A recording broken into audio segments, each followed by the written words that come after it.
Students, अभी हम कर रहे हैं ये 8th क्लास के लिए हिस्ट्री की बुक है। चैप्टर नंबर 5 है when people rebel 1857 and after. यहाँ पर पहले 3 वीडियोज़ में आप समझ चुके हैं कि कैसे 1857 की रेवोल्यूशन शुरू हुई थी 1857 की रेवोल्यूशन। वैसे तो ये आग हर एक व्यक्ति के जो कि इसकी वजह से परेशान था, अंग्रेज़ों की वजह से परेशान था, हर एक के दिल में धधक रही थी। लेकिन ये शुरू हुई सेना के जो सिपाहियों के अंदर मंगल पांडे जी हैं उनके साथ उन्होंने विद्रोह किया। उसके बाद में ये विद्रोह शुरू होता चला गया, फैलता चला गया। शुरू होने के बाद ये फैलता चला गया। तो हम इसके बारे में आगे का जो पार्ट है वो पढ़ेंगे, समझेंगे। इससे पहले के जो 3 वीडियोज़ है उसके अंदर इसके जो पहले वाला पार्ट है वो आप अच्छे से समझ सकते हैं, देख सकते हैं कि क्या उसमें बताया गया है। राइट, अब हम करेंगे ये द रिबेलियन स्प्रेड्स। जो रिबेलियन है, जो क्रांति है, ये फैल गई। After the British were rooted from Delhi there was no uprising for almost a week. It looked that time for news to travel. Then a spurt of mutinies began. Mutinies. जब अंग्रेज़ों के पैर उखड़ गए यहाँ से, दिल्ली से, जब अंग्रेज़ों को दिल्ली से भगा दिया गया तो लगभग एक हफ्ते तक कोई भी किसी भी तरह का कुछ भी विद्रोह वगैरह नज़र नहीं आया। कुछ भी, चाहे वो अंग्रेज़ों की तरफ से हो, चाहे वो भारतीयों की तरफ से हो, क्योंकि ऐसे में जो चीज़ें होती है उसमें समय लगता है, किसी भी न्यूज़ को फैलने में समय लगता है। लेकिन उसके बाद क्या हुआ, उसके बाद तो एक फुहार सी आ गई, विद्रोह पर विद्रोह लगातार होने शुरू हो गए। क्योंकि इससे फिर भारतीय राजाओं का, भारतीय नेताओं का जो नेतृत्व कर रहे थे, बादशाहों का, उनका हौसला भी बुलंद हो गया और वो भी उठ खड़े हुए अंग्रेज़ों के खिलाफ। Regiment after regiment mutant and took off to join other troops at nodal points like Delhi, Kanpur and Lucknow. उसके बाद जो सेना की टुकड़ियां हैं अलग अलग जगहों पर उन्होंने विद्रोह कर दिया।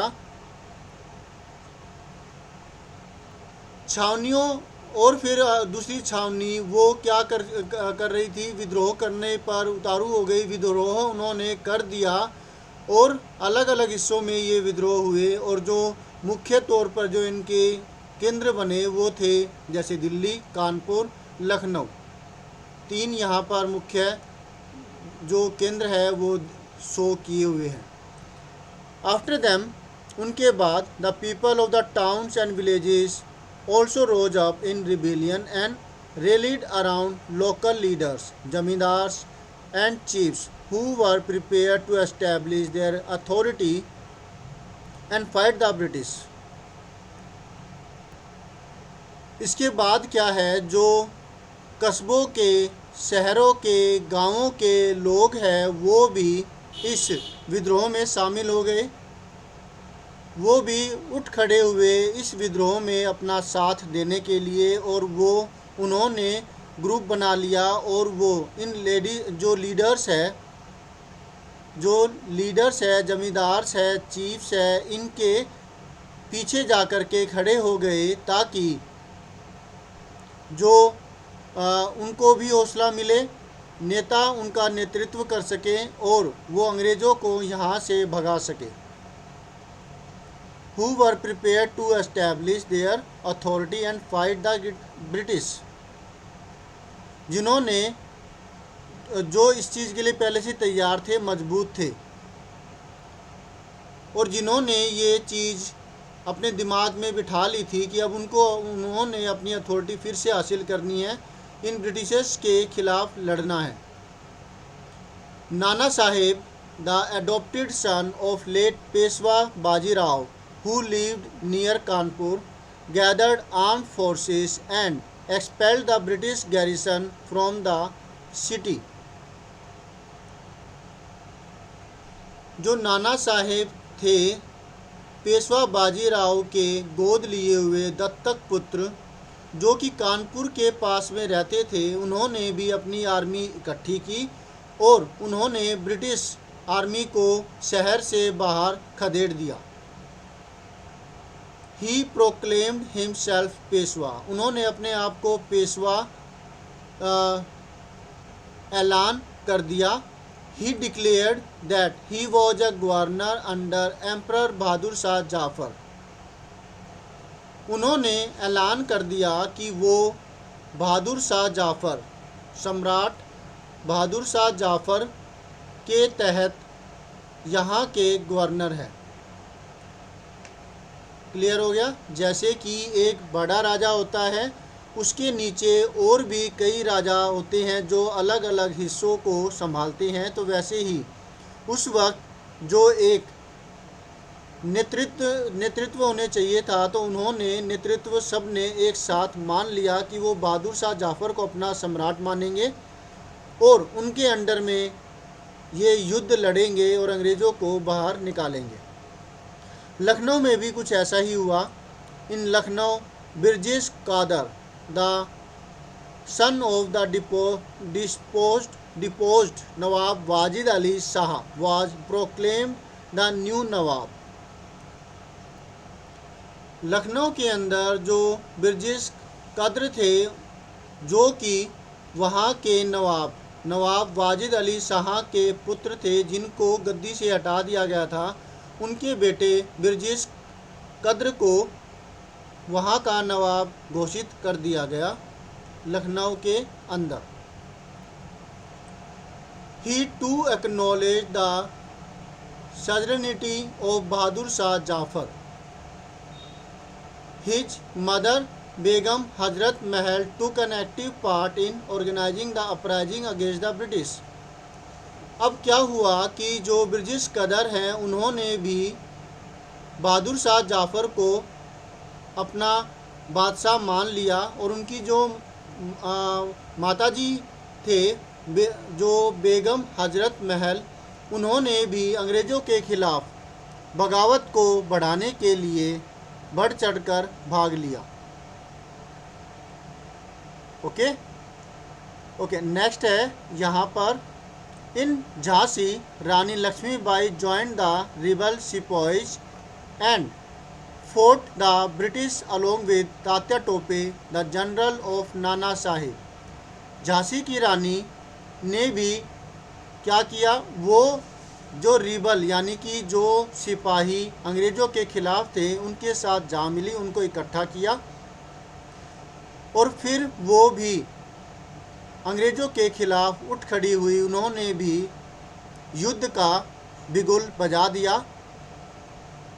और उनका साथ दिया तात्या टोपे ने, जो कि नाना साहेब के जनरल थे, उनके ही एक विश्वसनीय थे, उनके सेनापति थे। नाना साहेब के सेनापति तात्या टोपे के साथ झांसी की रानी अंग्रेज़ों के ख़िलाफ़ उठ खड़ी हुई और वो जाकर के उन्होंने जो उस वक्त विद्रोही जो सैनिक थे, उनके साथ जा मिली, उनको इकट्ठा किया और फिर वो अंग्रेज़ों के ख़िलाफ़ उन्होंने आज़ादी के लिए, अपने खुद के अधिकारों के लिए उन्होंने युद्ध का बिगुल बजा दिया। The British were greatly outnumbered by the rebel forces. They were defeated in a number of battles. This convinced the people that the rule of British had collapsed for good and gave them the confidence to take the plunge and join the rebellion. जो Britishers हैं वो अब number के अंदर विद्रोहियों के सामने बहुत कम पड़ गए थे, वहाँ के सैनिकों के सामने बहुत कम पड़ गए थे, लोगों के सामने बहुत कम पड़ गए थे और वो कई सारी लड़ाइयाँ उस वक्त हारे थे। अब ये विश्वास कर लिया गया था लोगों के द्वारा कि अब जो ब्रिटिशर्स का है, अंग्रेज़ों का शासन अब ख़त्म हो चुका है और इसकी वजह से उनके अंदर गहरा आत्मविश्वास जाग गया और वो भी विद्रोहियों के रूप में उठ खड़े हुए और वो भी इस आज़ादी की लड़ाई में, इस जो अंग्रेज़ों को देश से बाहर खदेड़ने की लड़ाई के अंदर वो भी कूद पड़े। प्लंज मतलब उतर जाना। रिबेलियन को उन्होंने ज्वाइन कर लिया, उनके साथ मिल गए। A situation of widespread popular rebellion developed in the region of Awadh in particular। मुख्य तौर पर जो ये सिचुएशन है बहुत ज़्यादा फैली और ये विकसित हुई अवध के अंदर भी, मुख्य तौर पर अवध के अंदर भी ये चीज़ काफ़ी ज़्यादा ज़ोर शोर से हुई। On 6 August 1857 we find a telegram sent by Lieutenant Colonel Thoitler to his commander-in-chief expressing the fear felt by the British. Our men are cowed by the numbers opposed to them and endless fighting. Every village is held against us, and jamidars have risen to oppose us.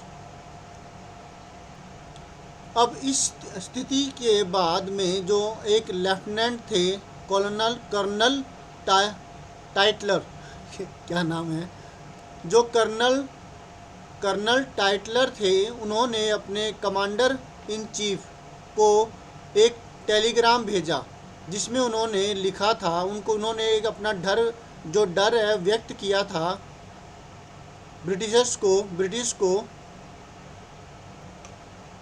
और जो डर यहाँ पर जो Britishers रहते हैं उन लोगों का डर कमांडर इन चीफ को व्यक्त किया। उन्होंने लिखा हुआ था टेलीग्राम में, हमारे आदमी चारों तरफ से जो यहाँ के विद्रोहियों से घिर चुके हैं और हम ना ख़त्म होने वाली लड़ाई के से घिरे हुए हैं। हर एक गांव हमारे खिलाफ उठ खड़ा हुआ है और जो जमींदार है वो भी हमसे विद्रोह कर रहे हैं, हमारे खिलाफ खड़े हो चुके हैं, हमारे खिलाफ उठ खड़े हुए हैं। Many new leaders came up. For example, Ahmadullah Shah, a Maulvi from Faizabad, prophesied that the rule of the British would come to an end soon. He caught the imagination of the people and raised a huge force of supporters. कई सारे जो leaders हैं इस वक्त सामने आए, क्योंकि देखिए नेता जो होते हैं वो हम लोगों में से ही कोई होते हैं जिनमें ज़्यादा दम होता है, जिनमें ज़्यादा आत्मविश्वास होता है, जिन्होंने पहले भी लोगों की अगवानी की हुई है, लीडिंग की हुई है, वो सामने आ जाते हैं जब ज़रूरत होती है। और कई बार तो ऐसे ही कोई भी अपने आप को लीडर समझ करके सामने आ खड़ा होता है। तो लेकिन यहाँ पर जो है अच्छे वाले लीडर सामने आए, जिनमें से एक थे अहमदुल्ला शाह जो कि एक फैज़ाबाद में मौलवी थे, और इसी तरह से नाना साहिब भी आए थे और झांसी की रानी और भी तात्या टोपे और भी कई जो लीडर्स सामने आए थे। लीडर्स क्या, वो तो वहाँ के एक तरीके से राजा ही थे। तो वैसे ही मौलवी साहब है फैज़ाबाद से, ये उठ खड़े हुए और ये इन्होंने अगवानी की एक मास जो लोगों की, ठीक है, और इन्होंने भविष्यवाणी कर दी वहाँ की स्थिति को देख करके कि अब अंग्रेज़ों का जो शासन है अब ख़त्म हो चुका है। उन्होंने लोगों की जो इमेजिनेशन है, कल्पना को पकड़ लिया और साथ देने वाले लोगों का एक बड़ा हिस्सा, एक बड़ा भाग उन्होंने अंग्रेज़ों के खिलाफ खड़ा कर दिया। The people and raised a huge force of supporters. Supporter का एक बड़ा भाग, एक बड़ा जो हिस्सा है लोगों का, वो उन्होंने अंग्रेज़ों के ख़िलाफ़ कर दिया। इसका मतलब हुआ कि लोगों ने उनको बहुत ज़्यादा सपोर्ट किया और वो भी क्या है, अंग्रेज़ों के ख़िलाफ़ उठ खड़े हुए। He came to Lucknow to fight the British in Delhi. A large number of ghazis और rebellious warriors came together to wipe out the white people. वो अंग्रेज़ों से लड़ाई करने के लिए लखनऊ आए। दिल्ली के अंदर बहुत ज़्यादा मात्रा में जो गाजीस है और जो विद्रोही वॉरियर्स है, जो योद्धा थे, उन सब ने मिल कर के ये फ़ैसला कर लिया कि अब वो इन गोरे लोगों को यहाँ से भगा देंगे। Bakht Khan, a soldier from Bareilly, took charge of large force of fighters who came to Delhi. बहुत ज़्यादा मात्रा में सिपाहियों की अगवानी करने के लिए जो बख्त खान है, उन्होंने नेतृत्व किया और एक बड़ी ताकत को लेकर के, बहुत ज़्यादा मात्रा में लोगों को लेकर के, सिपाहियों को लेकर के वो दिल्ली आ गए। इस विद्रोह में वो एक मुख्य नेता साबित हुए। और इसी तरीके से बिहार के अंदर भी एक जो बूढ़े जमींदार थे, उनका नाम था कुंवर सिंह, उन्होंने भी इस युद्ध में, इस फाइट में, इस लड़ाई में जो विद्रोही सैनिकों का साथ दिया और महीनों तक वो ब्रिटिशर्स के खिलाफ लड़ते रहे। नेताओं और लड़ाकों योद्धाओं के साथ लेकर के ये लड़ाई लड़ी गई, जिनमें नेताओं और लड़ाकों योद्धाओं ने बढ़ चढ़कर भाग लिया और इस फाइट के अंदर, इस फाइट को सफल बनाने में अपना योगदान दिया। क्लियर है? अब है आगे का part. The company fights back. अच्छा, इससे पहले कि ये आगे का पार्ट करें, हम एक बार ऊपर जो कुछ दिया हुआ है ये देखते हैं, समझते हैं क्या दिया हुआ है।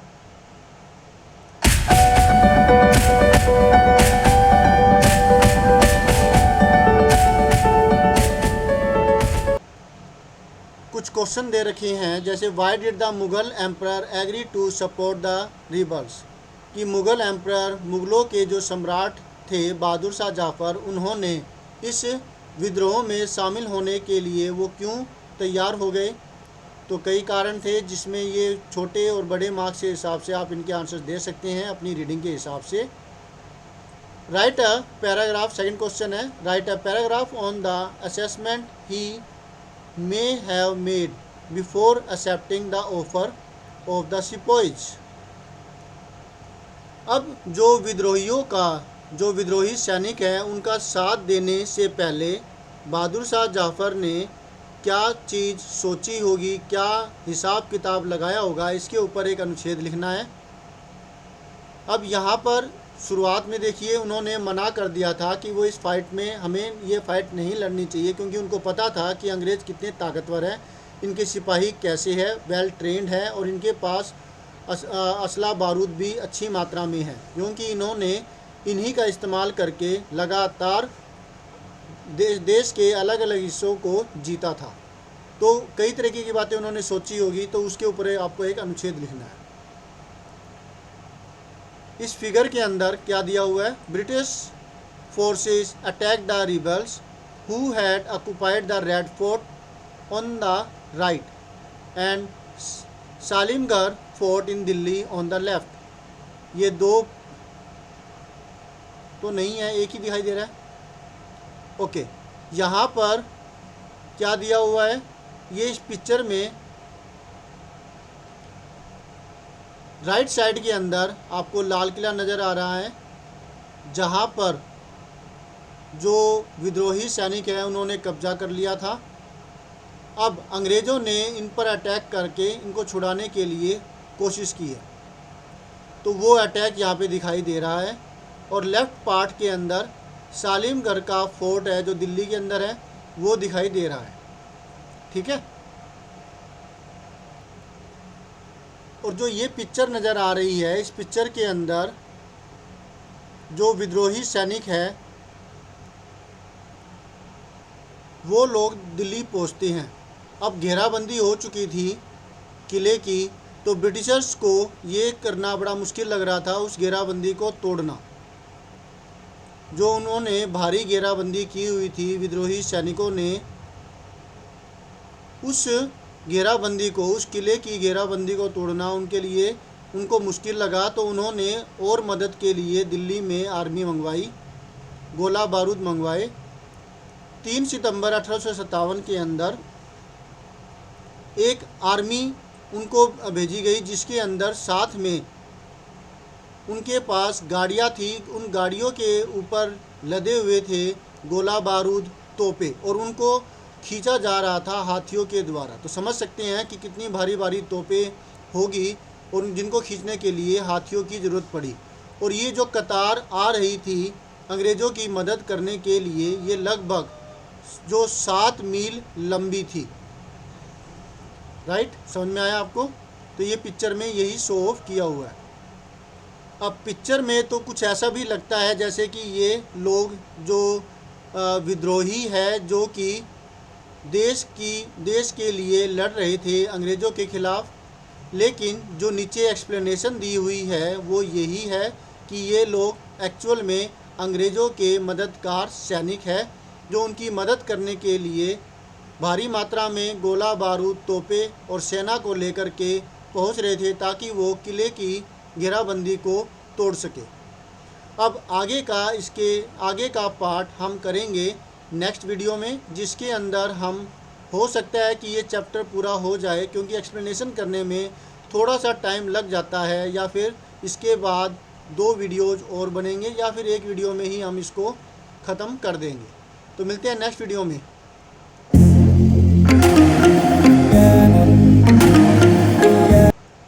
Bye, always have a great time.